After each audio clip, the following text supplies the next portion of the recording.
Hey, what's up, everyone? Welcome back to another episode of Bad Thought Studios. Today, we are breaking down the season 2, episode 7 of House of the Dragon. Before we get started, make sure you guys like the video, comment, and let us know what you guys thought about the episode. And Like make the sure you guys video. get the hell out of me, dude. Oh my god! And make sure you guys are subscribing with notifications on, so you guys are notified once a video is uploaded. This week for Sunday, the finale, we are going to be going live for the finale, and we're going to go live a couple hours before the show starts. We're going to answer some questions, and we're going to have a full panel talking about the show. We're actually going to give our reactions to the show, and of course, no, we're not going to stream it. We're just going to stream our reactions. So if you guys want to come in the live, talk about the show, feel free to set a reminder. And hope we see you guys there. But today we got Liz joining us for the first time. I appreciate you joining us. How are you? How's everything? Good, doing good. Still not over last night's episode, or it's not even last night. See, I know, right? There is a lot to talk about, and I'm glad I have you on here because you take notes, unlike everyone else that I have on here, besides a couple of people. But I do want to get your opinion on something, so I appreciate you joining us. Of course, thanks for having me. Of course, X-Rod Television. What's up, baby? How you doing, bro? I'm good. I'm tired, but I'm gravy, and I'm very excited for the finale coming up. But also sad because we're gonna have to wait probably a super long ass time for another season. Yeah, so that's gonna suck. But I'm excited. True. For those who don't know, we are going to be covering Night of the Seven Kingdoms as well. Night of the Seven Kingdoms is being filmed right now. From what I heard, it's going to be a 6-episode season, and from what people are saying, the season should drop at the beginning of 2025. So I'm thinking March, April, around that time. We are going to be covering it, like I said, just like this. We're going to be doing every episode breakdown, stuff like that. So I can't wait for that. It was rumored that House of the Dragon season 3 is going to begin filming at the end of this year. I don't expect a late 2025 drop for it, unfortunately. I do expect something in the early quarter of 2026. But nonetheless, it is a good thing that we're getting filming right away. As soon as the season's over, they're going to begin filming. So at least that's what it's been speculated. So I'm excited for that. Liz, let me ask you this real quick. Are you expecting more action in season 3 than we got in season 2? I know you've read the books, but as far as is there a lot of battles to come? There's a lot to come. This is she's like, I want to put one so bad. Yeah. There's a lot. I heard there's a whole bunch of stuff that still needs to be seen. Obviously, I don't think we're going to be getting that in episode 8. I think they're going to lead up to something big. I still haven't done the trailer reaction, which I forgot to do after I got off live. Watched the trailer. Me neither. People have been talking about it. It's crazy. I don't want to know. Yeah, X does. So if there's a trailer for season 3, you have to watch that. I'm gonna watch until I'll watch where the date it comes out, and then I'm done. I don't want to see anything else. I get more hype when I don't see it, and then see, the thing that sucks is if you see something great in the trailer, and then you can kind of guess when it's gonna happen. See, I don't want to know that. I want to be excited. Now, if I do see for me, it's movie trailers are different because I'll watch a movie trailer, but even then, movie trailers give out way too much. Well, if they do it the right way, they shouldn't be releasing too much. I'll put it that way. There's a lot of crappy trailers that I've seen recently. But let's get into it, guys. So the first scene I want to talk about, of course, I think was one of the best opening scenes we got, in season 2, was the scene with Rhaenyra and Addam. I'll kind of go first on this. I do love how she went from being pissed off because her husband, technically I don't know how you want to put it, but her ex-husband, her widowed husband, is that a thing? Or is she the widow? Anyway, Laenor Velaryon, his dragon was claimed, and from when she got there, he didn't look like he was a Targaryen.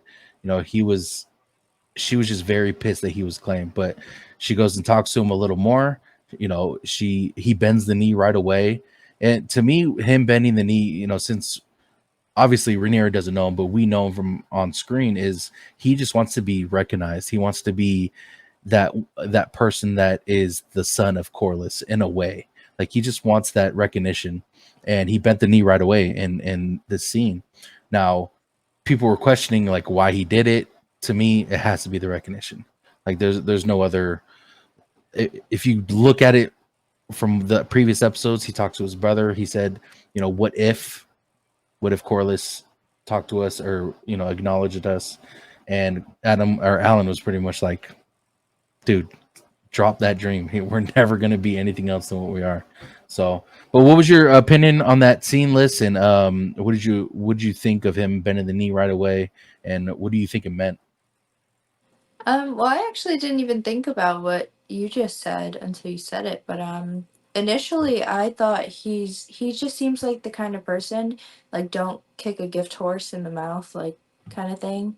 I don't even know if I said that right, but like he accepts like all the good things that come to him. Like he was scared in the last, previous episode when Sea Smoke's chasing him, but then he was like, okay, like, maybe this is my purpose. Like maybe it's more than just, helping to make ships for a father who doesn't even recognize who I am. And I think he knows because he's been on the ships, Driftmark, as far as I'm concerned, everybody is pretty much Team Black. Like they don't have Team Green there. I mean, they're doing the blockade for her. That's not just Corlys commanding it. They're all continuing to do it. At this point, it's been weeks. They've been at sea, most of them, or, readying the ship. So I just thought it was kind of like he finally found his purpose in life. Like, so he was not about to risk losing it. So, yep, I agree. And he said to her, like, Sea Smoke chose me, not I him. So it was a very, I guess, intimate way of them bonding with each other, him and Sea Smoke. So when he told Rhaenyra that, and the smile on her face when he bent the knee, man, was priceless. Like she was like, all right, I might have a chance now. So that part was really dope. But X, what'd you think about that scene, and what'd you take from it? I thought that scene was dope. And the shot of it alone, when they're standing there looking at each other, and then you see the dragons in the background. Yes, like the scene is amazing. I think I slapped you when it happened too. Yeah, you did. I was like, bro, you were beating my ass all weekend, bro. But yeah, no, it's when he's telling her like what happened, and then she's like, well, like she's pretty much asking like how did you do this? And it's like, I didn't do anything. Dragon chose me, which you should have said. Dragon hunted me down. Because, yeah, like a prey. But yeah, no, and I mean, he folded. He was like instantly like, "You're my queen. Let's do this." Like I'm Team Black all the way. And even like what Liz was saying, how everybody from Driftmark is just kind of doing this. He wasn't going to go anywhere else. He wasn't going to Green. Like there's no way he did all this work just to, fly to them and ask them to let him in, because they wouldn't have trusted him. They wouldn't have known who he was. So, he was definitely going to bend the knee either way. But the way that this scene was just perfect. And yeah, she was so excited, which I love that she was, unprepared for what was going to happen, and still kind of doesn't realize who this guy is, even though like the family is literally walking around right in front of each other. But yeah, it's good. Yeah, it's a fantastic scene. I want to get your opinion on this too, Liz, and kind of I talked to Game of Thrones historian last week, and there was the lore of claiming a dragon. Now, of course, what George R. R. Martin has wrote in his books is to be able to claim a dragon, the previous writer must die before you're able to claim it. Now, from what I took from what we see on screen, just screen alone, we see that Laenor is technically still alive because there's no real confirmation of him being dead, and he was able, Sea Smoke was able to mount Addam of Hall onto, as his new rider. Now, with that being said, the change of that lore, does that upset you because you did read the books? Do you think it's something that we'll find out that he died off screen? Like, what's your whole opinion on that? It doesn't upset me, but that's just because I basically am going based off what the book's version of events are for Laenor. So I don't really care if they clarify it or not. I just pretend that they did because that's what the book says. Changing the lore is just upsetting because it's something that's been there for, at this point, decades. So they didn't change like other things, but they choose to change one of the most important aspects of being a dragon rider. Yeah. Like that bond. It's disturbing because it makes me wonder what else they might change. Because just history has proven that it might be horrible and we might all hate it. But I mean, it's upsetting, Star but Wars. like I'm not emotional over it. Yeah. Because the that lore in particular, I think, is something that shouldn't be changed. Now, if we find out later that Carl comes back and he's like, nah, he died, something happened to him, I just don't think, like, what is the purpose? What was the purpose of keeping him alive? Like, just to piss off book readers, to make us think that Laenor was eventually going to come back. Now, the thing that is kind of concerning is if he does come back, like towards like the season finale, the very last episode, at the last 5 minutes of the episode, like okay, let me put it this way. I would expect something like that if they were to bring him back, not so he can like participate in the war. I think they would just kind of do like a cameo thing for 2 seconds, bring him back. But at the same time, like that will ruin the lore because it will, for one, Sea Smoke's going to be confused as fuck. Like it's like, what do I do now? But it will definitely change the lore, and I don't think that's something they should do. Something quite like dragon riding. That's kind of like George R. R. Martin put in that there's no other way a dragon can be ridden unless the rider dies. You know what I'm saying? Yeah. Go ahead, X. In that scene, when Laenor dies, it's Daemon who's talking to him, right? Yeah, so Daemon. It's Daemon that says like, "Get out of here." No, so Daemon talks to Carl, his lover, right? And then Carl goes there and fake fights with Laenor. Right. Okay. And then he a body that was already dead gets thrown in the fire, and then him and Carl leave off to Essos, I think it was. I think so. That sounds right.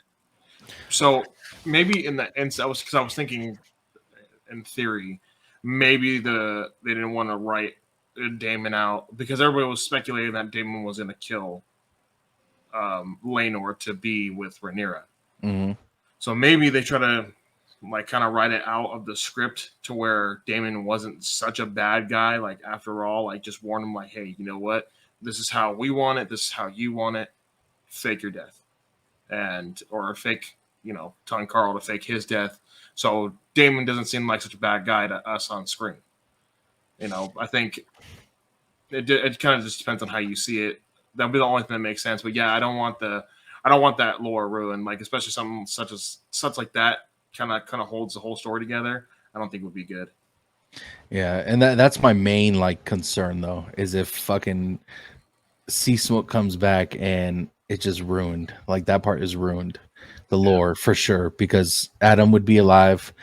I'm speculating he'll be alive, but and then Laenor would be alive, and it would just Sea Smoke would be confused as fuck. You know what I'm saying? But yeah, awesome scene, man. The very first scene, I think, like I said before, that was probably one of my favorite opening scenes of the season. Was that one for sure? And then so we get the scene after this. We get Larys. Larys finds out that Sea Smoke has a new rider, but he mentions to, I forget the guy's name. Lord Jasper. Yeah, Lord Jasper. He mentions to Lord Jasper that he doesn't want, or not that he doesn't want him. He was like, if you want to tell him, you can go ahead, but I think this is something we should keep from him or not tell him. So he kind of gave himself an out. Was like, oh, I gave him the reins to tell you because he's the one who came up and told him. But why do you think Larys didn't want to tell Aemond? For me, it was Aemond has been giving him so much shit. calling him a toad. I mean, just not on his side, But I'll start. Yeah, there you go. But it looks like Larys just doesn't fuck with Aemond. He wants Aegon to eventually be back on the throne. And that's the reason why he doesn't want Aemond to know certain things. But what'd you take from that scene, Liz? So I agree. I think he's kind of just like, well, why should I warn him? I don't want him to, continue having this kind of power. But also, I think Lord Jasper just made it unbelievable. So Yeah, Larys is gonna the amount probably of go people who check. told him. Right. Because Yeah. I'm sure Larys heard something, but he wants a definitive whisper. He doesn't want like all these little inklings of, oh, maybe, maybe. He wants to have the whole story, not just, oh, Sea Smoke has a writer. He wants to know who the writer is, when it happened, what team he's for. He doesn't want to go with a half-assed answer. Yeah, I agree. What about you, X? Yeah, I totally agree with everything Liz said. Yeah, it was a little weird, just like the way he brought it up. And yeah, my thing was like, why didn't you just go tell Aemond yourself? You could have probably, elevated yourself to a different status. You went and told, Larys out of everybody. But then again, maybe because he knows he's the Lord of Whispers, whatever the case may be. I just thought that whole thing was weird. But yeah, Larys doesn't like Aemond. Aemond don't fuck with Larys really. So yeah, it makes sense why they did everything they did. But all it's gonna do is just keep your council separated in the end. So screw them. Good old Clubfoot. Good old Clubfoot. And what's kind of confusing me with that scene was Aemond sending those two knights or king's guards, I believe they were, to the wall. I wasn't expecting that. Like they're gonna turn around and fight for fucking Team Black, dude. But what quickly too. Yeah, exactly. They're gonna meet him on the road, bro. Right. But do you?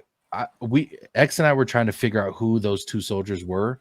X thinks it was the soldiers who started the riots with with Helena and Alicent and in episode 6, I think it was.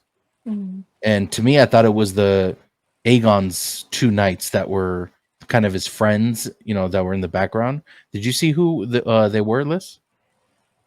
Well, from what I understood from episode 6, one of Aegon's friends got like demolished by the mob. Mm-hmm. I didn't understand the whole they started the riot thing.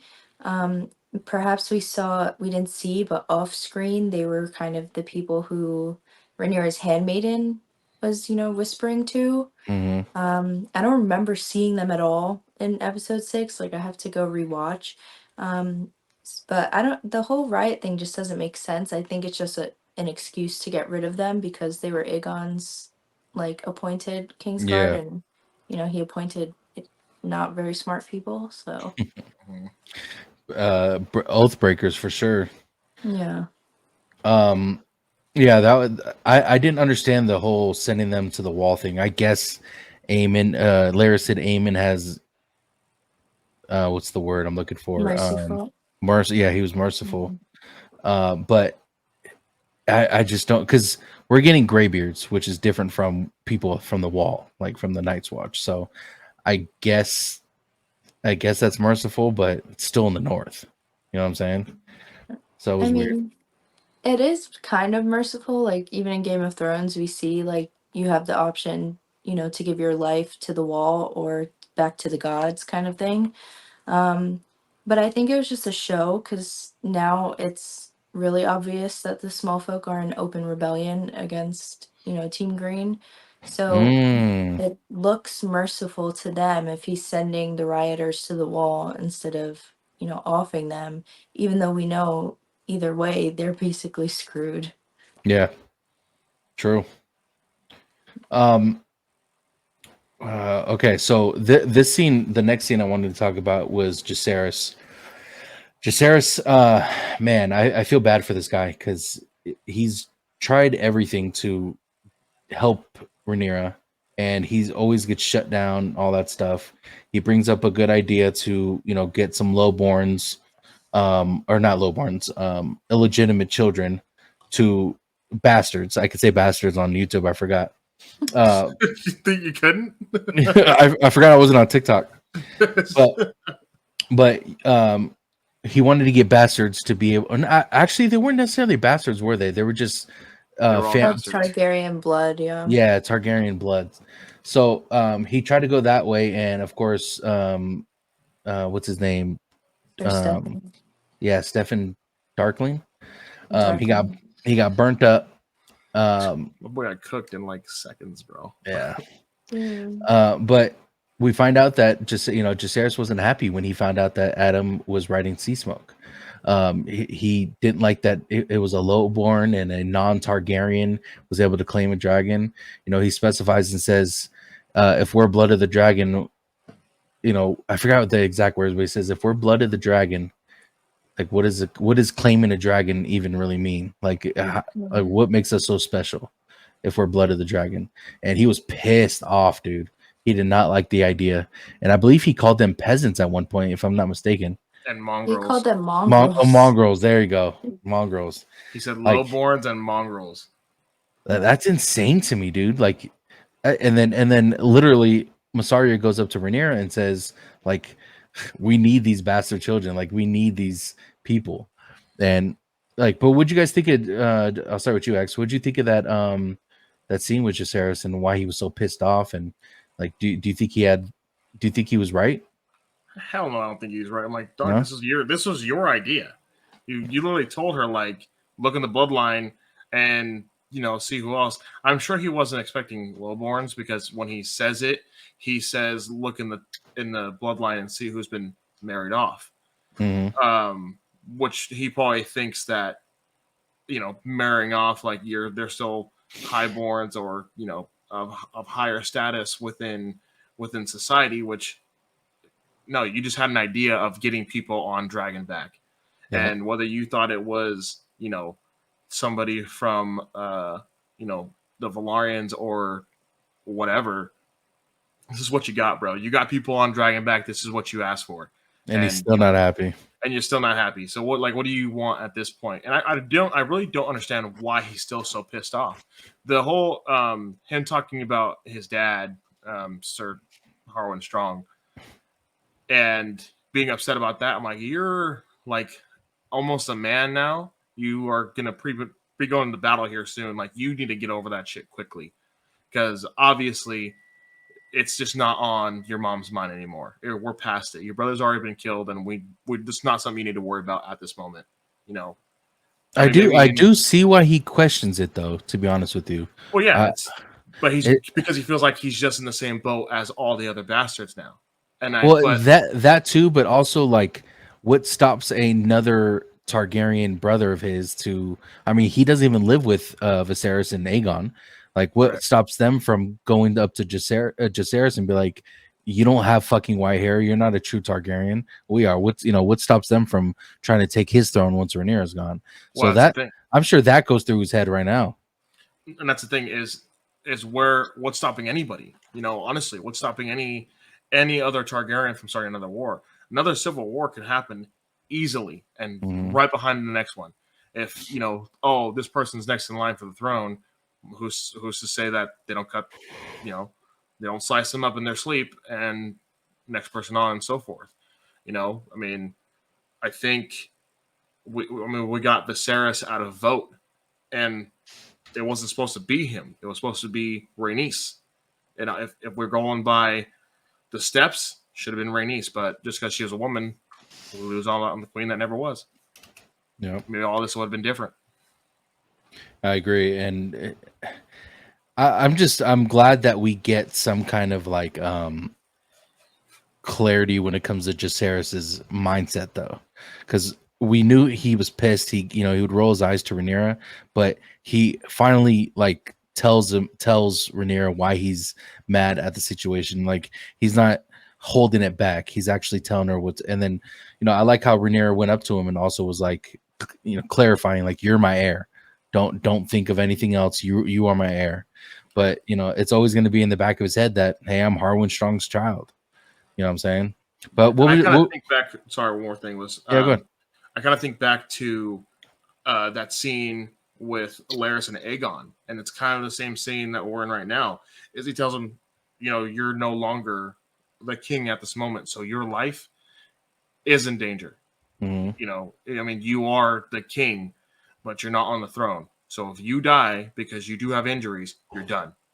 Yep. And Aemond takes over. So. Yep, I agree. But yeah, what was your take on Jacaerys and him not being happy, just stuff like that? So at first, it just like he irritated me just because of his tone. But then when I went back and I rewatched it, in my opinion, he's completely justified. I think he could have chosen better words. But the only thing he's right. The only thing that separates him from somebody like Ulf was the fact that one, he was recognized despite the fact that he's a bastard and that he had a dragon. That was kind of what legitimized him in the eyes of the people. Well, if he wasn't a true Targaryen, if he was a bastard, the dragon wouldn't have hatched, kind of thing. Because like his dragon hatched from his cradle, like it was an egg in his cradle. So they saw that as like a sign. And see, he's looking big picture, and he's throwing a tantrum, so it makes you kind of be like, oh, like what are you so upset about? But this whole season, he's kind of looking to the future, and Rhaenyra has been stuck in like what's happening now and the past. Like she's not really looking that far ahead, which is really obvious when she makes this decision. Because yes, it's helpful now, but Jace is right. What happens, when the time comes and say she ascends the throne and then she dies? It's going to be the same thing happening all over again because now everybody has equal claim. Yep. Everybody's a bastard, except her youngest sons, who will probably be still too young at that time, maybe. And then it's like, well, would I have to off my brothers to keep what you say is my rightful place when it's really not? Yep. So I think he's justified. I think he just goes about things the wrong way. And I'm right there with you. Oh, go ahead, X. Looks like you're about to say. What's the youngest son's name again? Viserys. Oh, is it Viserys? Yeah. It's Viserys and Aegon, correct? Yeah, those are the two youngest. Okay. But it goes to show like fuck, I forgot my point. Sorry. When it comes to being a bastard and they introduce them, we don't know if they're going to legitimize them. We don't know, like Addam of Hall, we don't know if he's going to become some kind of lord now once everything's over. Like we don't know. He needs to. I agree, but at the same time, why though? Like just because he has a dragon? Because he's fighting in the war? Yeah, hell yeah. I could see why. I'm not saying you're wrong, but that why question. It's like, yeah, you own a dragon, yeah, you're in the war, but why? You're still a bastard child. So I think that's where Jacaerys' mindset is. What were we gonna say, Les? Well, like yes, it's comparable, but at the same time, it's kind of not because by law, well, one you saw it with Ramsay Bolton. He was able to be legitimized, whatever. But Corlys has no living legal heirs. So by law, he could legitimize both his sons, to have the heir and the spare. So it makes sense. But for like the other bastards, none of their parents are alive anymore from what we see, unless some of them are Aegon's, but they looked a little too old. And so it's kind of like, it's just, oh, well, I say I'm Targaryen. Yes, I have the dragon, whatever. But people would look at Addam and be like, yeah, well, so does he. He's not Targaryen, obviously. Yeah, it's true. So that's what I'm saying. What actually legitimizes you to become? Is it just a name title? Is it your? I mean, let's say father's, or mother. Because is it just a title that they hold, or is it the name that they hold, and then just gives it to you? Like I'm saying, like when we get married, right, and we have children. Usually, you pass down the dad's name right away, unless for certain circumstances, it's just the mom. Then she gives them the name. Is that all it really takes? Is just a name change and we're good, or Oh, I'm sure there's a process to it. Yeah. It's kind of like a trust, like you make a living will or a trust for when you know, pass away, and you put like exactly who gets what and stuff. So like he could give them the name, but he also has to name them heir, like not just, you know, oh, here's my family name. You know, Gotcha. the castle's gonna go to somebody else. You know. That's what I'm saying. I don't know, like Corlys be throwing around like Driftmark like it's nothing. He throws around like it's candy, bro. The thing you wanted to say, I know exactly what you wanted to say. If Liz, if you weren't here, he would have said it very differently. But yes, he's been around Driftmark quite a bit. But I just think like for Jacaerys, like Liz said, he is justified about what he's saying. There's a lot of questions of what everything means now to him. The blood of the dragon don't mean nothing because a Valerian a bastard Valerian, half brother of Rhaenyra, can claim the dragon that he once claimed. Like, what does all this mean now? So it's a lot of questions that he has in his head, and I'd be pissed too. I see why he's mad for sure. But let's move on to talk about Addam and Corlys. So Addam. YouTube listeners are drinking grape juice. Yes. Mm-hmm. Yep. Grape juice. Addam asks cranberry juice, but thanks. Oh, there you go. There you go. Addam asks Corlys for leave, and they have a little small convo, and nothing really happens to him. Like he's like, okay, yeah, you can take leave, and then he just leaves.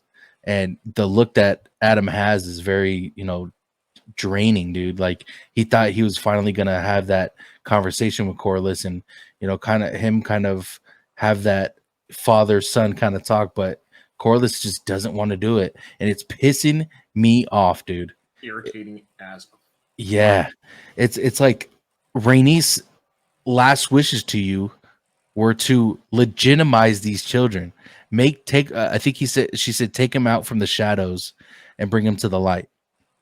Like, One has done it on his own. He's literally done it on his own. He don't need you, bro. But yeah. Have a conversation with your son. Hey, you know what? My bad. You got a dragon. Good for you. Let me go take care of that one real fast. Yeah, dude. Like it's crazy, but you could see that did a lot for him. Like that conversation with Corlys was like he wanted it, but it wasn't what he expected. You know what I'm saying? But what was your opinion on that scene, Liz, when he walks in and he sees Addam, Corlys sees Addam, and they have that little conversation? He's like, okay, well, all right, I'll see you later. Honestly, I feel so bad for Addam and Alan, especially more so Alan, because he's had more conversations so far with Corlys. Whenever he's talking, it's kind of just like you can see the struggle on their faces. It's like, do I remain professional? Do I say something? Do I just let it be? It's like, how do you talk to somebody that you know is your father who has essentially abandoned you your entire life? I mean, according to what Addam said in the previous episode, this is the first time Corlys has acknowledged him. Yeah. Like, he's worked for Corlys probably, just as many years as he's been able to since he was a kid, and yet he only speaks to Alan. So it's kind of like, well, hey, at least you get recognized. And now it's kind of like, hey, now he's recognizing me, but is it because I'm me, or is it only because I have the dragon? I think it's only because he has dragon, but and it's funny because it's like, yeah, he has a dragon, but he still really didn't say anything to him. Like he didn't try to like, oh, hey son, you know what I'm saying? It was more of like, bro. He does say something. I don't remember if it's to Addam or Alan, but he goes like, our people have come a long way, and I was just like, oh, now it's our people. Yeah. Like, he said, now you guys are our people.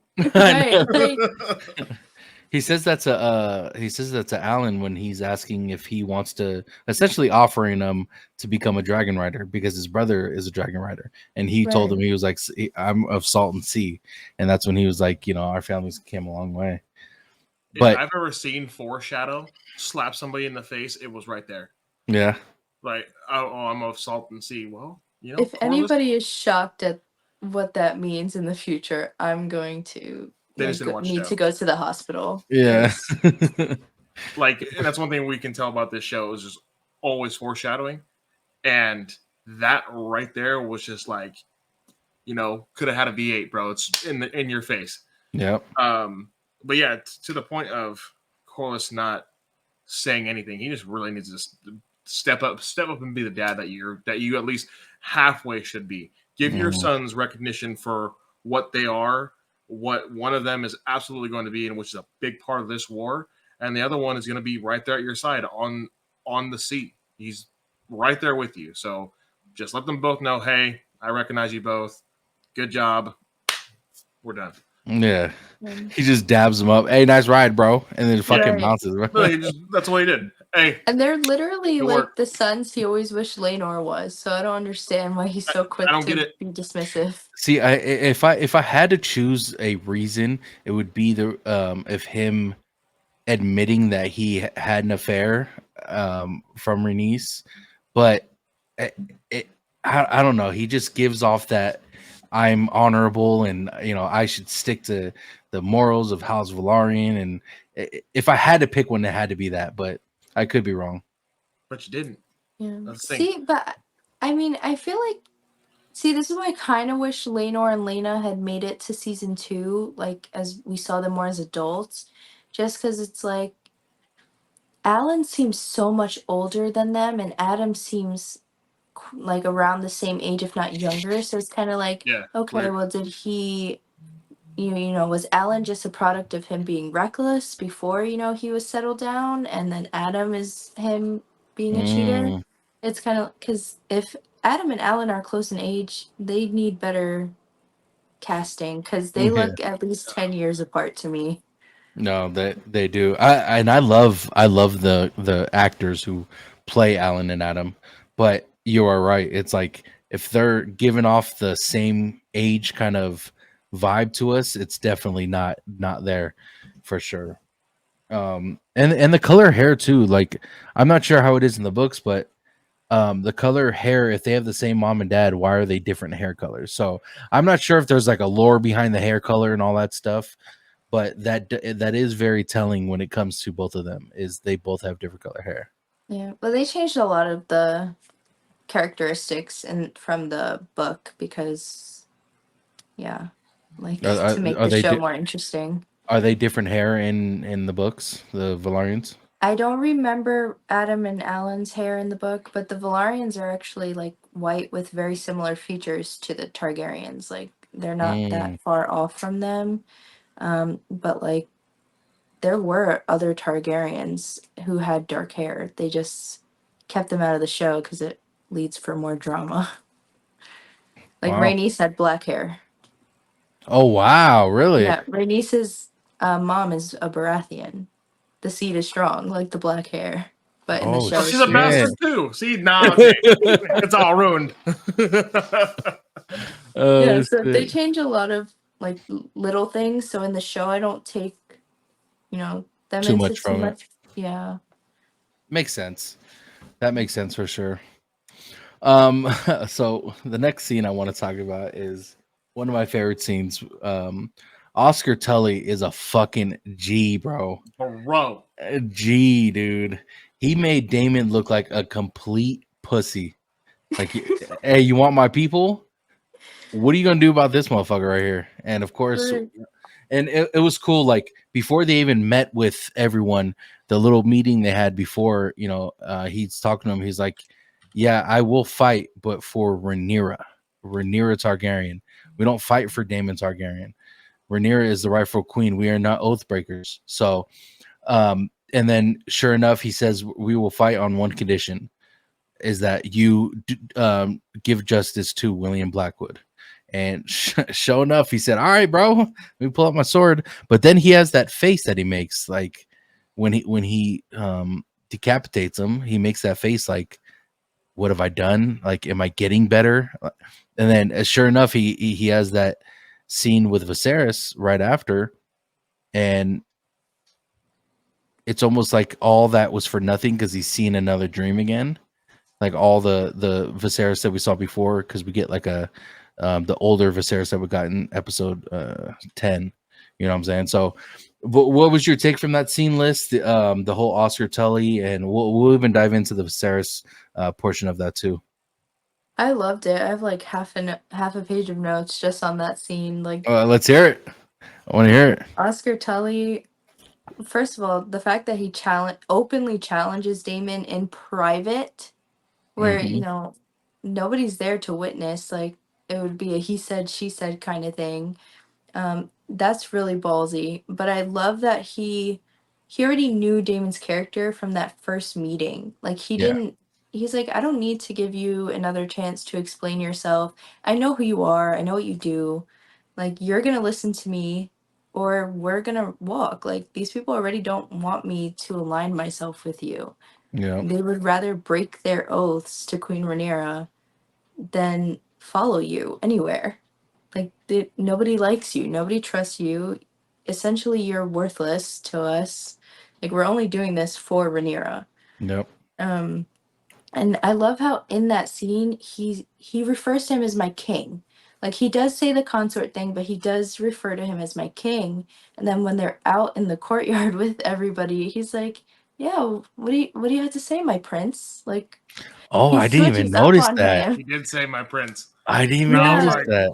Like, he basically just said what he needed to say to Daemon to get him to agree to meet with everybody, because I think he knew from the beginning he was going to put him on blast. I highly doubt he went into that meeting not knowing what his lords were thinking.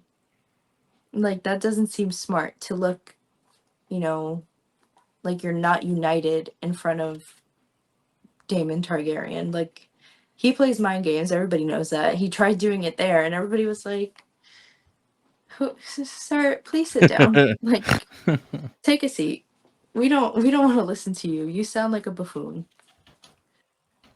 I mean, and then he had to, get rid of Bracken, was it? Yeah, William Black, was it Blackwood or was it Blackwood, Blackwood? yeah. Yeah.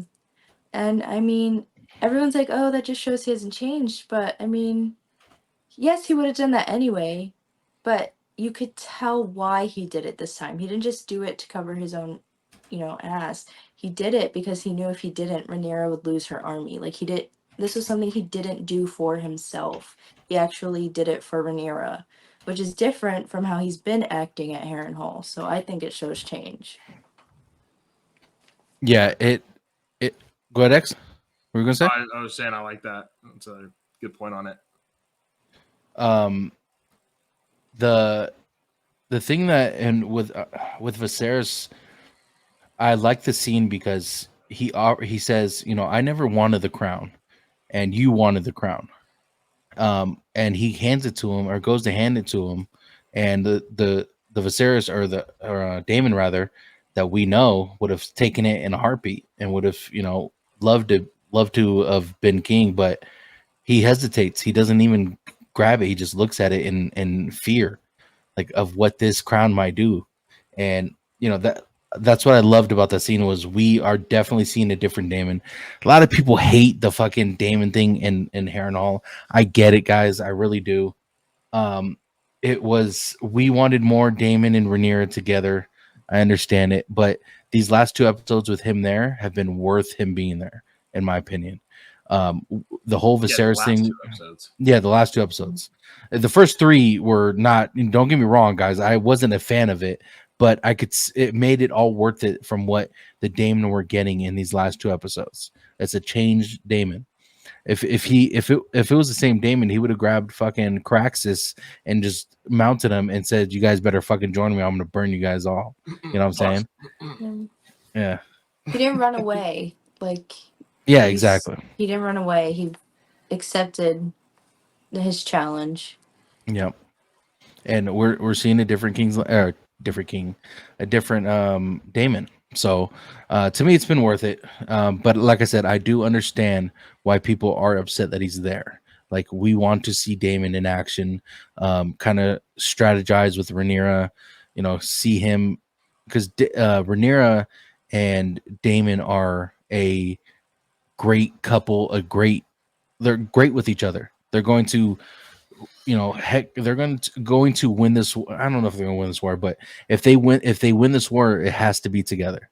Like they can't do it handedly. So that's why I love this scene so much. It was cool to see, of course, Patty back. We loved Patty from season 1, so it was cool to see him again. What was your opinion on that, X? I mean, the whole Harrenhal scenes were great from start to finish. Yes, Patty coming back and like, you still want my crown? I thought that was great because that really puts into the mind of Daemon, do I really want this, or should I just back my queen like I've been saying I'm doing the entire time?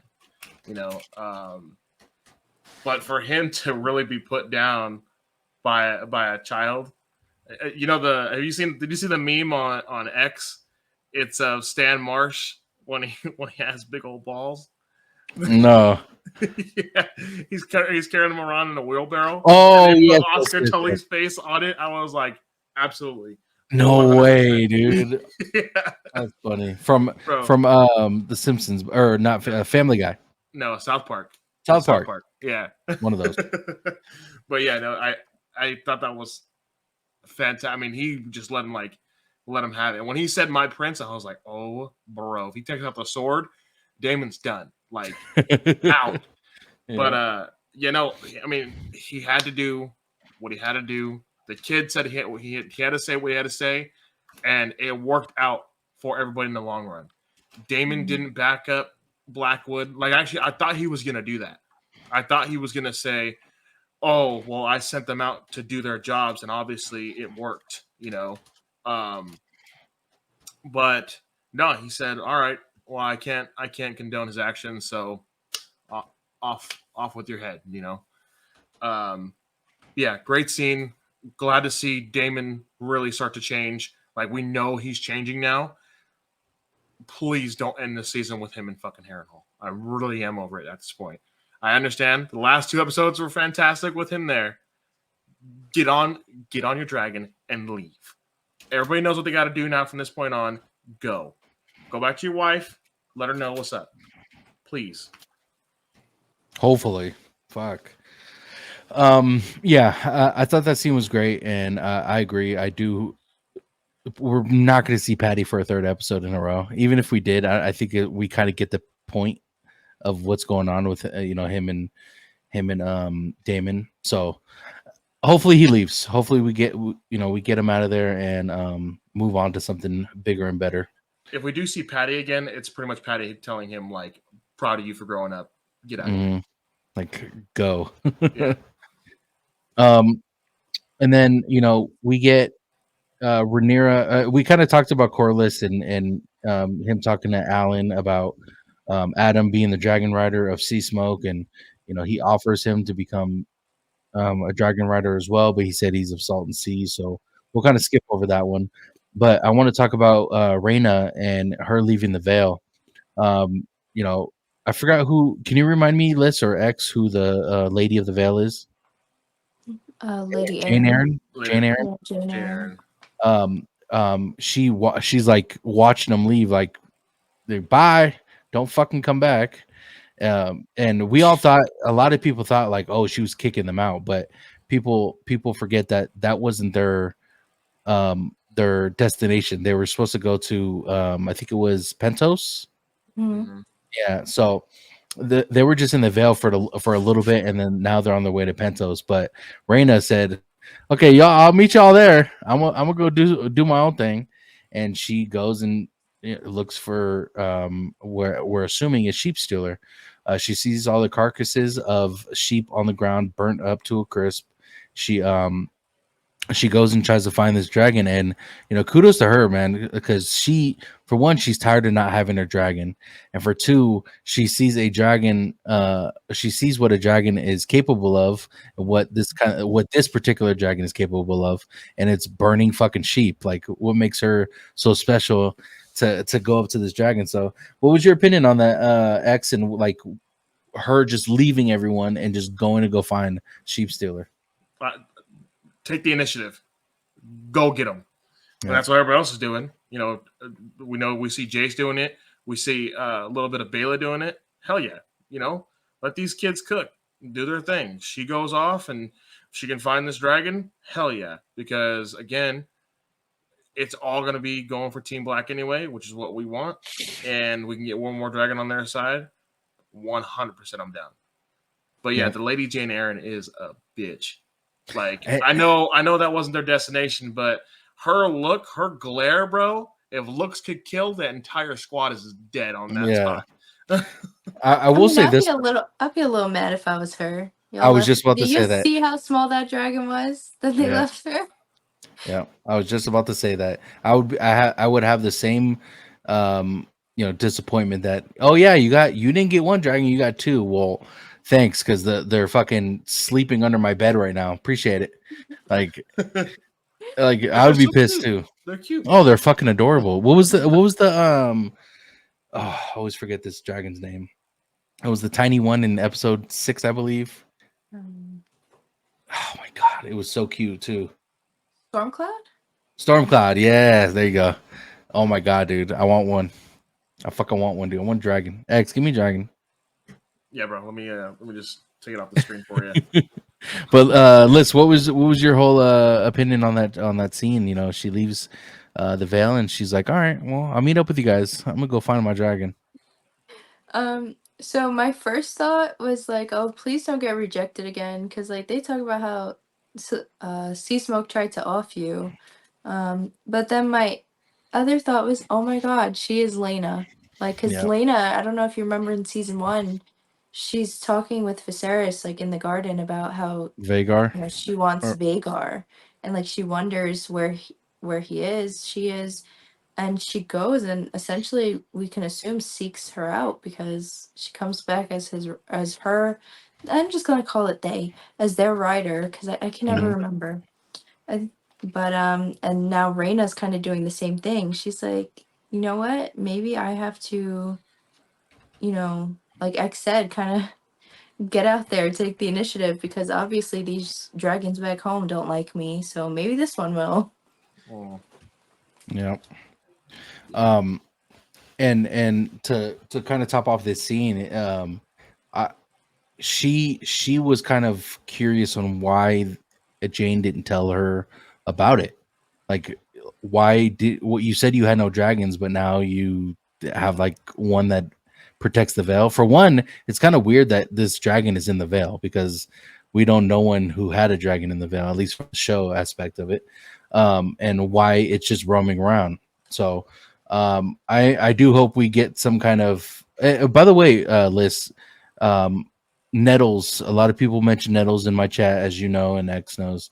What's your whole thoughts on them leaving her out and essentially giving Rhaena the sheep stealer dragon and kind of her arc?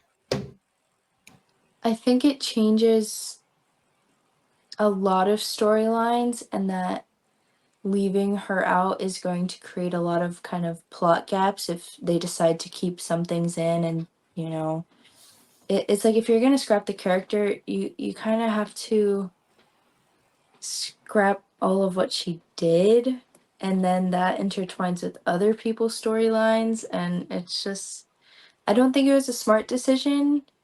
But I mean, I'm not gonna tell them how to do their jobs. Obviously they think they know how to do it best. So the last time we did that, we got Game of Thrones season 8. Yeah, I know, right? Oh shit. I'll see how they do it, but I'm probably not going to be happy with a lot of outcomes that get changed. So I mean, I still enjoy it, but damn, now I'm kind of nervous, dude. Now I'm kind of nervous. We'll see, though. We'll see. So moving on, we see Alicent fucking doing her lumberjack thing in the woods for some weird reason. What is she doing? She's trying to become a fucking, cleansing her soul for all her freaking sins. I guess so, but I just, we don't even have to talk about this much, but I just am really confused on what she's doing. I guess how Liz put it, she's cleansing herself from all her sins. But if you guys have something to say about that scene, feel free. I thought I just should mention it, because no one knows what the fuck's going on with her. She's just chilling in the fucking lake, on some fucking hippie shit.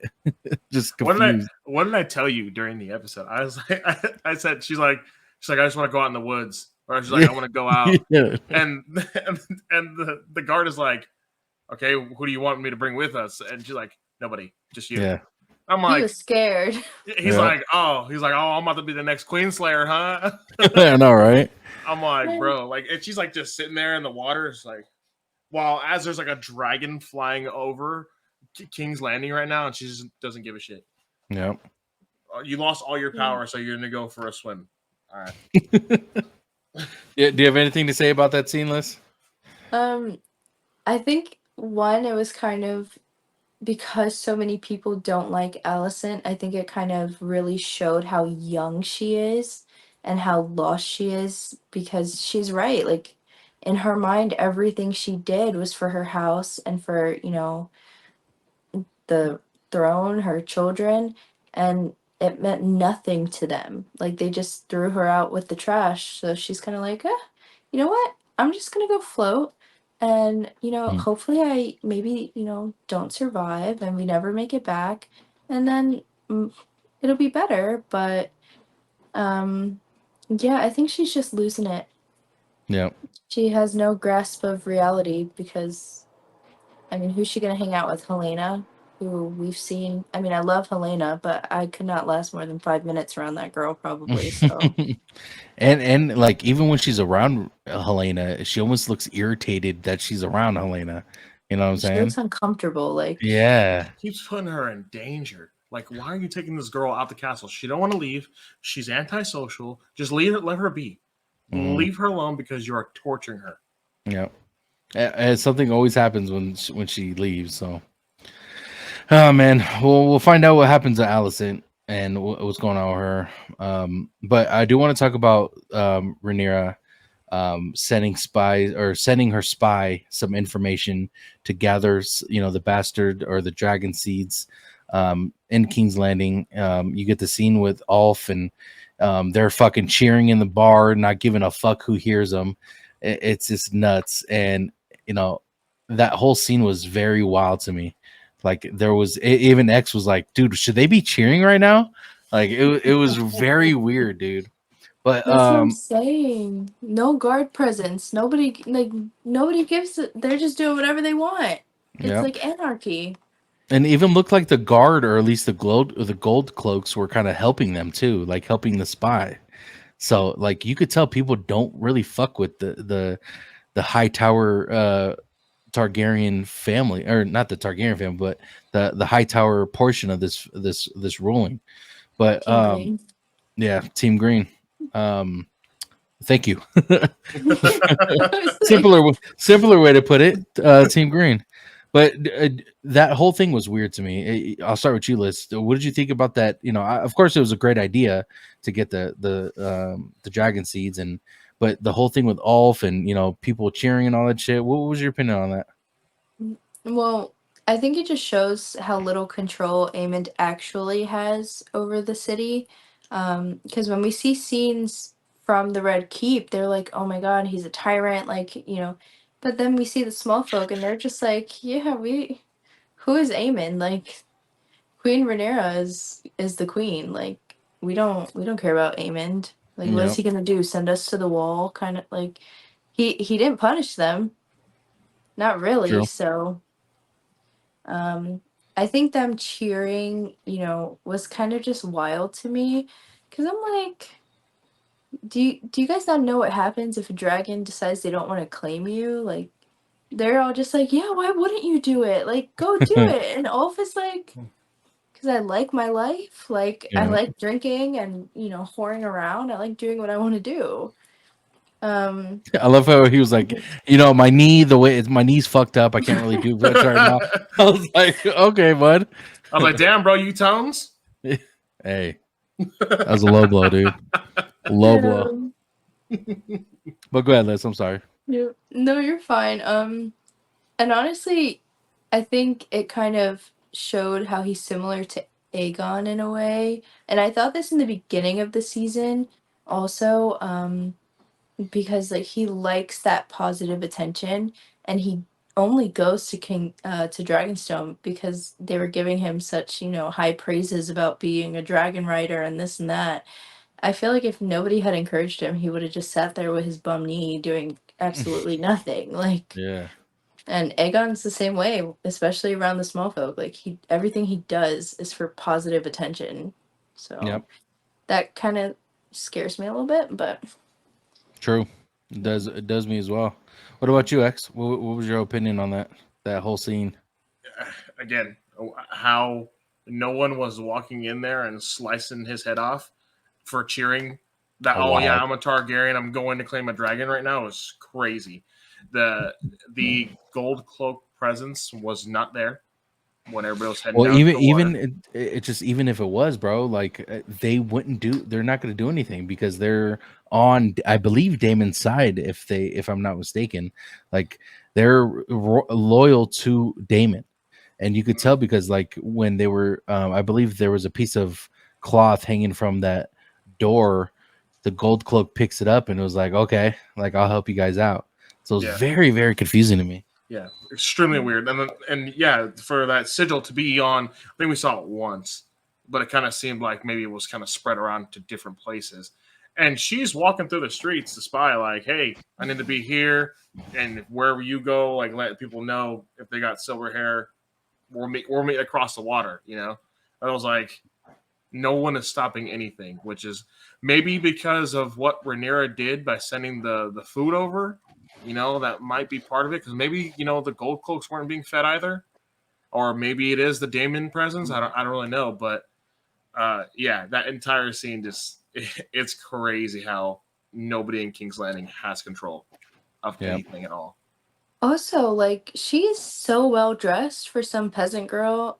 I know, right? What did I say, Tony? Nobody notices. Like, she's wearing this magnificent red cloak the entire time. Red. With the hood up. Like, nobody thinks that's suspicious at all. Like, she looks scared a little bit. So, no, they don't care. Yeah, during the episode, I said to Tony, I was like, you're not incognito at all. You are wearing a red dress, walking through the streets like a little bit of fear, but like you're strutting like you own it. Like, I got things to do. I'm in zero danger here at all. Like, how? Because now I was like, when Rhaenyra was there, I was fearing for her. She only brought one guard to go talk to Alicent. What are you doing right now? But this chick does not care. She's like, I'm good. Yeah, crazy. She's like, everybody else looks like they're starving, but She's like, I'm well fed. Right. Oh shit. I want to move along towards, the bastards get to Dragonstone. The dragon tamers see it and they're fucking livid, bro. They start speaking in High Valyrian to Rhaenyra. They're very pissed off. They're saying this isn't right. And then they walk out. And, to me, that was it was very concerning. Like, there's a lot of people who speculate that they're already against the Targaryens, the Tamers, and they always like are fucking with the dragons and stuff like that. But I thought that was weird. I didn't understand why they were so pissed off, and Liz could probably educate us a little bit on that. But I just don't like why you shouldn't have a decision on who claims these dragons anyway, because the dragons claim who they want to fucking claim. Like, what's the problem? But what was your opinion on that, Liz, and why do you think they were so mad? I loved it, honestly. Everyone thought it was so disrespectful, but in my opinion, Rhaenyra was the one who was being disrespectful, especially with what happened with Sir Stefan, because if they hadn't left, she 1000% would have expected them to be the ones giving Vermithor commands and calming him down and standing there in the crossfire, just like they did with Sir Stefan. Oh yeah, because they lost one. Okay, yeah. So, but also, I mean, these are people of Valyrian blood. Also, most of them, from what I know.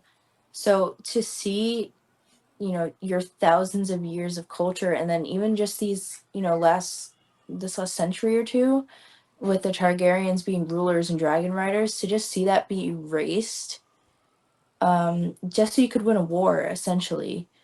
because that's the only reason she did this. If she didn't need to win the war, she would have never disrespected, history like Culture. that. Right. I mean, I think they were justified because if I saw somebody absolutely destroying everything I knew to be true and believed about my culture, I wouldn't want to be around them either. I'd be like, goodbye. And I think, the more that the Targaryens descended into kind of taking on Westerosi customs and leaving behind their Valyrian customs, the more their house started to fall. So I think they knew, like, you're doing this and it's a mistake. Like, it might work now, but it's a mistake. No, I agree. And I didn't really think of it like that, to be honest with you, because it does bring a different aspect to why they're pissed off.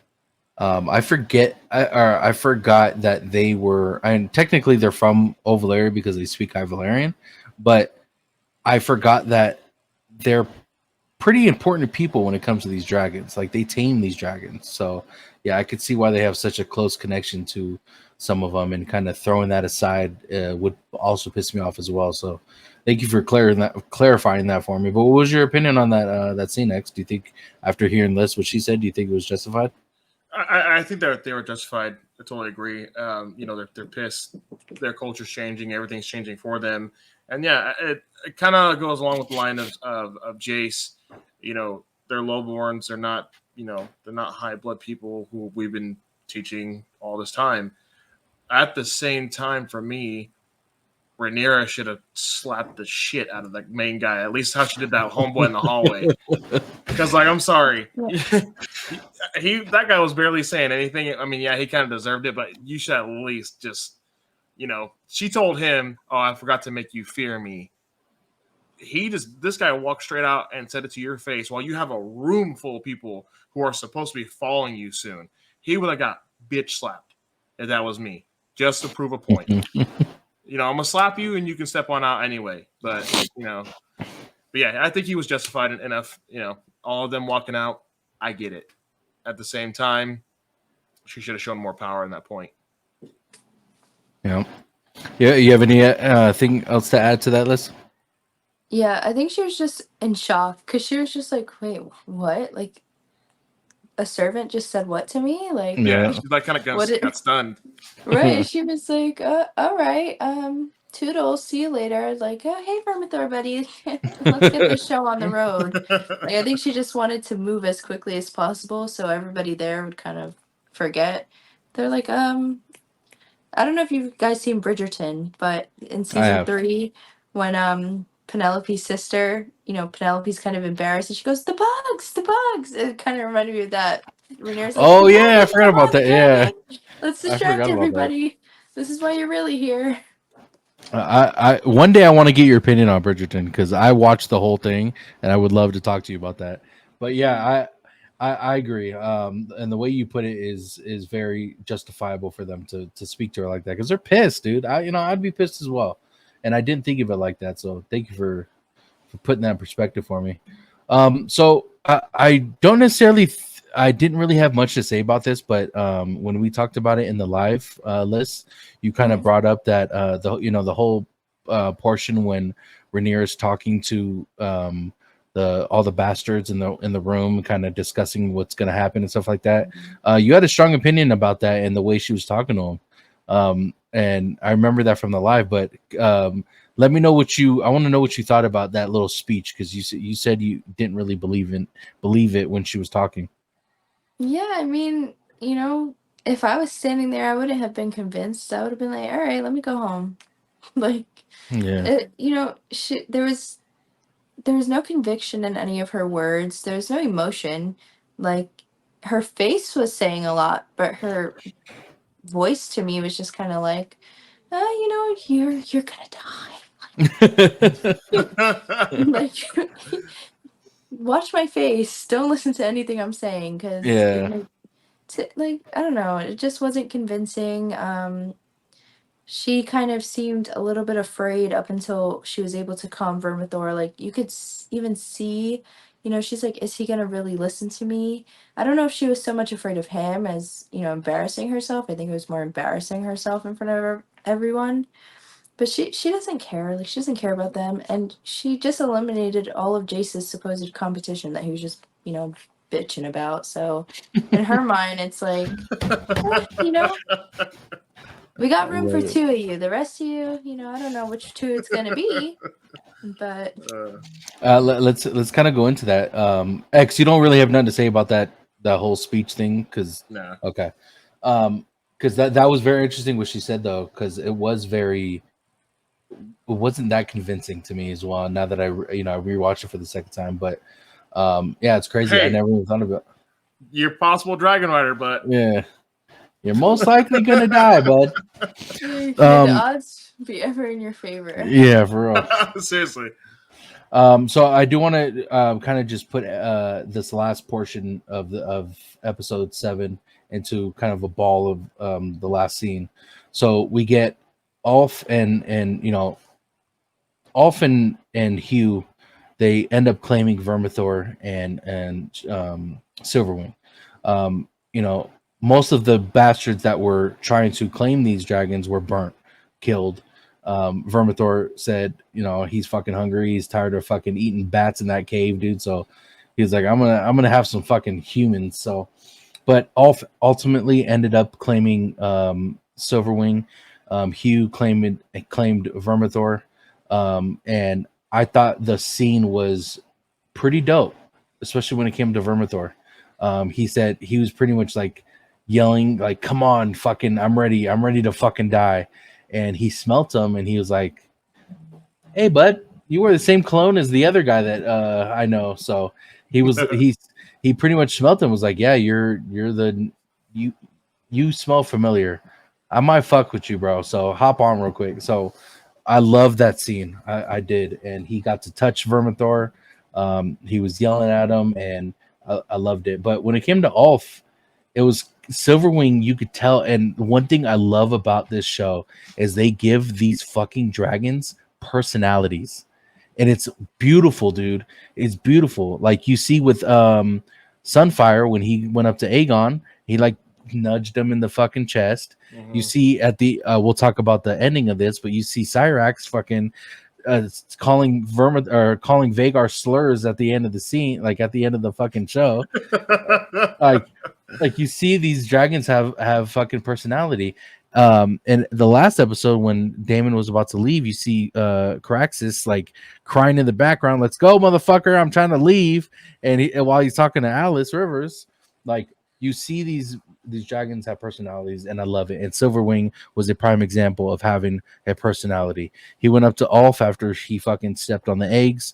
Some people say that was a foreshadow. I wouldn't know what it foreshadowed to, but he bumps him. He doesn't fucking like burn him or try to bite him. He bumps him like a couple times. Finally gets him on the ground, and he's like, "Hey, you kind of smell like Viserys and fucking Daemon." But I want to talk about that scene, or talk about the whole totality of it. I'll start with you, X. What was your thoughts about that whole scene? Because it was a great scene from start to finish. Start eating people and burning everybody, fantastic. I thought that whole scene was great. I thought actually the first guy that walks up was gonna be maybe have a chance at least, because they really put him in the scene. And not just that, bro. Sorry to interrupt you. They put his casting up like it was a huge deal. Yeah. He didn't even say a word. He was fucking burnt to a crisp. Yeah. So it was really weird that he was like, that was his scene. But yeah. Go ahead. His scene was to get torched in seconds. But like I said, I thought he was going to be a little more of something, but didn't happen. The fact that Vermithor is hungry and starts eating everybody up, not giving a shit if you're Targaryen or not. I am hungry. Get out of my way. For Hugh, enormous hammer. My boy walked out there ready to die, and the bravery you have, A, going against a dragon, B, to be ready to face death. He was like, screw it, it's over anyway. I'm not going to go any deeper than this. let's rock. But I love that character part of him so much. I was like, let's go, Hugh. Like, come on, bruh. Yeah. But yeah, fantastic. Ulf, I'm not really feeling him just because he kind of seems slightly cowardice.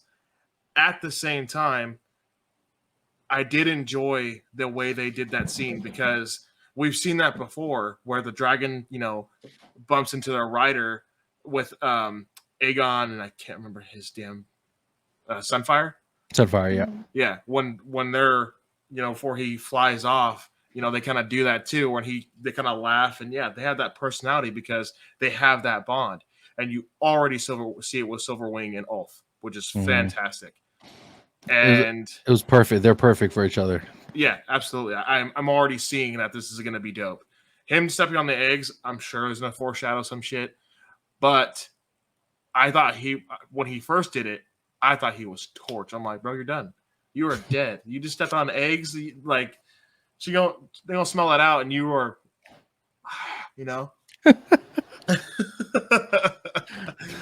But yes, that scene where he flies over King's Landing, so beautifully done. I have. We'll get to that. We'll get to that. I just want to talk about the claiming real quick. But yeah, that whole scene was amazing. Yeah. So shot well. I agree with that.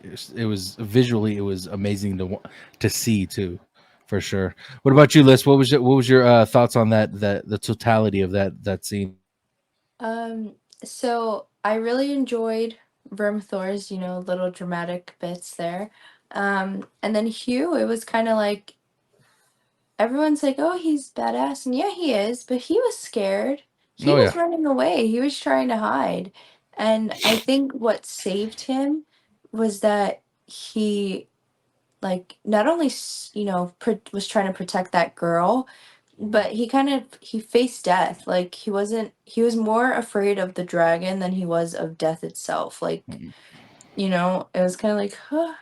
And I feel like once you're not afraid of death anymore, what could you actually truly be afraid of? Because that's it's a concept most people can't even grasp, let alone, be okay with. Ulf and Silverwing I thought was so cute. Like Ulf's trying to hide and run away, and it kind of seems like Silverwing's just hiding in the corner. Like Vermithor's out here roasting everybody and their moms, and she's just taking it out. Yeah, chilling. Like, oh hey, you want to get out of here too, right? Let's go. Let's go. Yeah, exactly. She's like, let's go. I'll get you out of here, buddy.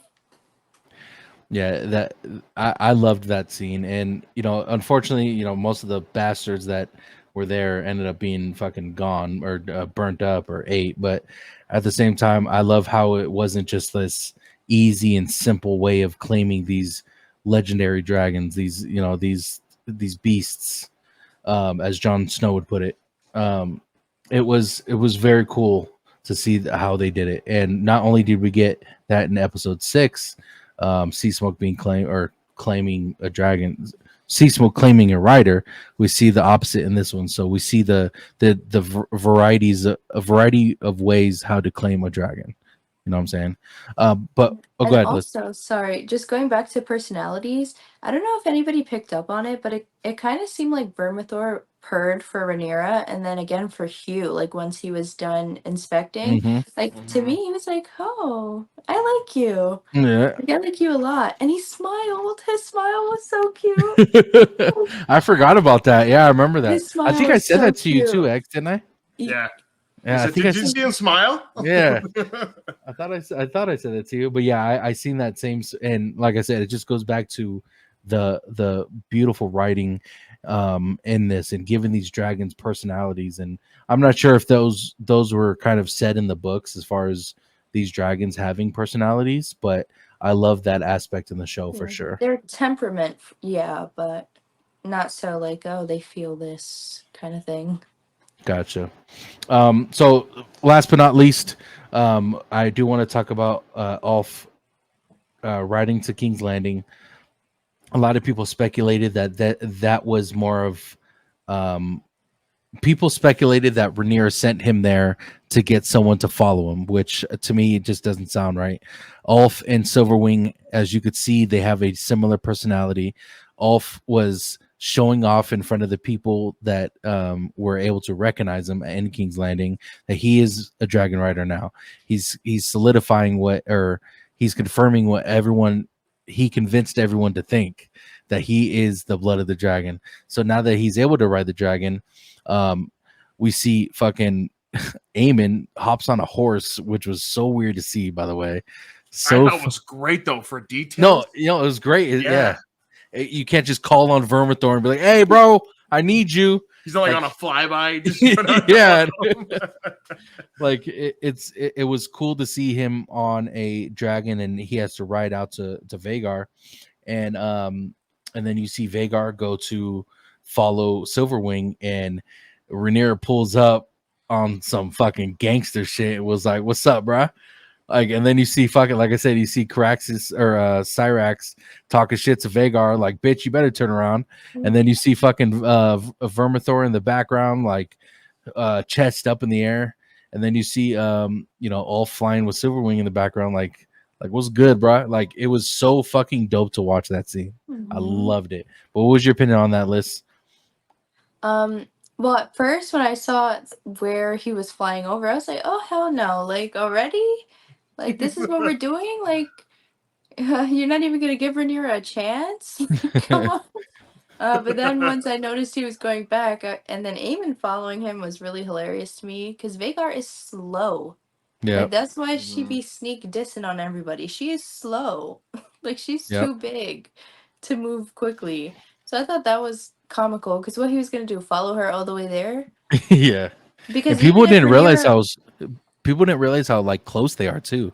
Like they're I really didn't close realize together. either. Like I knew they weren't that far, but I didn't realize it was like that. Especially not from Game of Thrones. They made it seem like Dragonstone was, basically near Pentos the way they talked about it in comparison to Westeros. So, but I don't know what he was thinking because he wasn't going to catch Silverwing. And Yeah. even if he did go to Dragonstone, and at that time he knows, okay, Rhaenyra only has two riders maybe, because he's seen Silverwing now and he knows Rhaenyra is there. And Jace, nobody really counts him. His dragon is kind of like a teenager too, not that big. Even without riders, you thought any of those dragons wasn't gonna jump you? Yeah. Like, they don't need riders to want to jump you. Like, Yeah, exactly. they were I all love ready that. to throw hands. They don't care.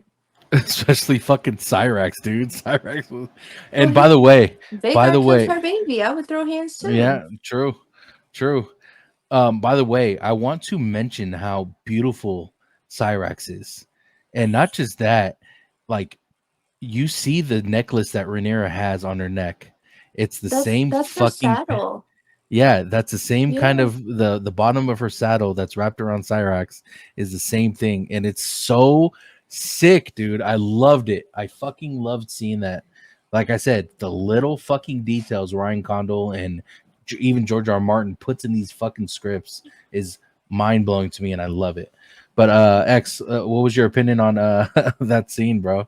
I was hype as fuck for all of it. First off, my boy, you just got your dragon and you're flying over King's Landing? Yeah. No way. Like, that was big cojones, like, status right there. Yeah, you wanted to show off to everybody, cool, but, like, there's got to be at least some fear, which he did not have at all in that scene.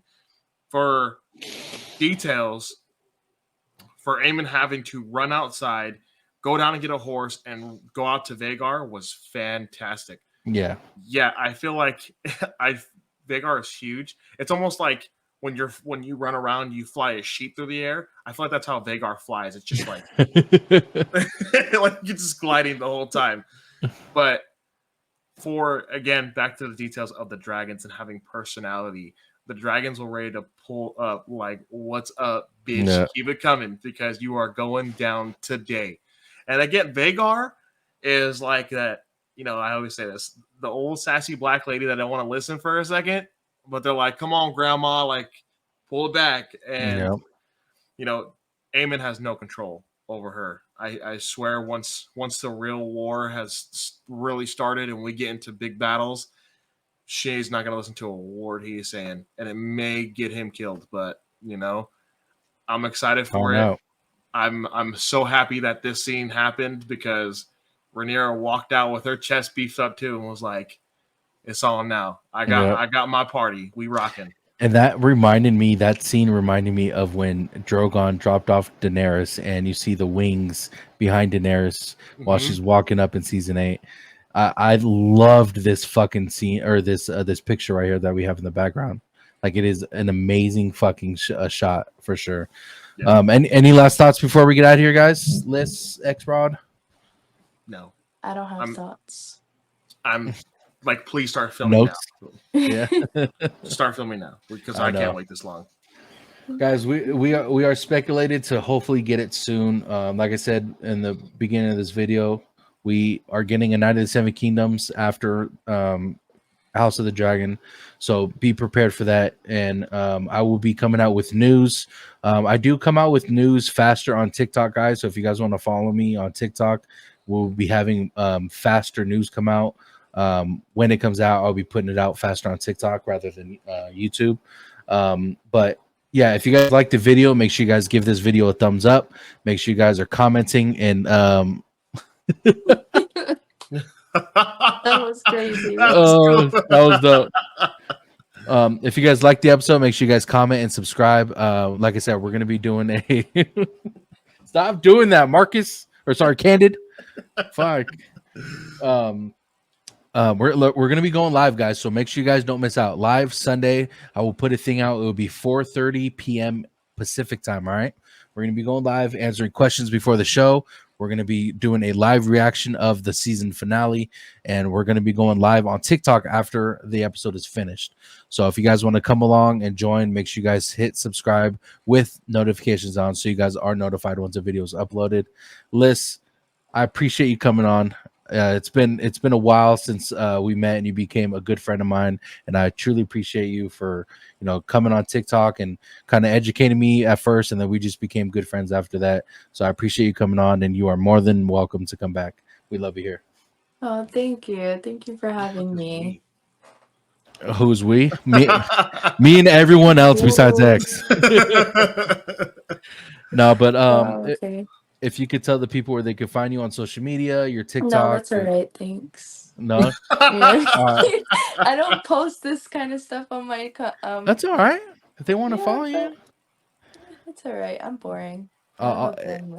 If she wants me to post the link, I'll put it in the description below, guys. That's fine. Right. I don't remember what it's called, to be honest. But go follow her, guys. I'll leave everything in the description below. X-Rod, appreciate you as always, brother. Yes, Thank you so much. Unless I'm just joking. No, I do like you here. It was actually great having you on. And no, it was great talking to you outside of this as well. Yeah, I believe you. But yeah, you guys can follow me on TikTok, Instagram, XRod_TV, and we're going to be here on YouTube soon doing Marvel rants because that's going to be my thing. And it's the time. We got Robert Downey Jr. coming back. TikTok as well. You better.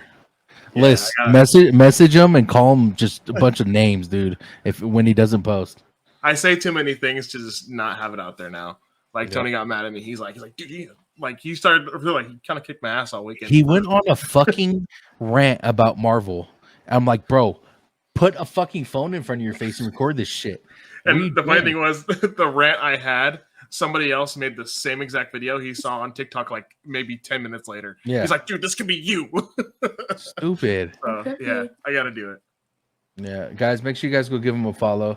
If you guys want to follow me on social media, Tones_TV on all platforms. Like I said about TikTok, guys, we do lives before and after each episode.